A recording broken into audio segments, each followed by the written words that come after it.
How to remove payment method in Lyft. Hi everyone, welcome back to our channel. I'm Bimal from the Solution Guy. In today's video I'll show you how you can remove your payment method from Lyft, so just make sure to watch the video till the end. In order to remove our payment method from the Lyft app, just open the Lyft app like this, whether you're on Android or whether you're on iOS.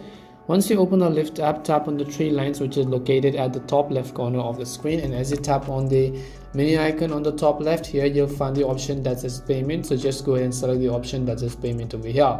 As soon as you tap on the payment option, here you'll be able to find all of your card details, and if you want to remove either of this, tap on the delete button. It'll ask you for a confirmation at the bottom. Are you sure you want to delete your card? So just go ahead and tap on the delete card button from the bottom. Once you tap on the delete card button, you will have successfully removed your payment method in Lyft, and that's all it takes to remove your payment method in Lyft. We hope the video was really helpful, and if it did help you, then make sure to leave a like and subscribe to our channel. If you've got any more questions, queries or doubts, make sure to also leave them down. Thank you very much for watching till the end, and see you soon in our next video.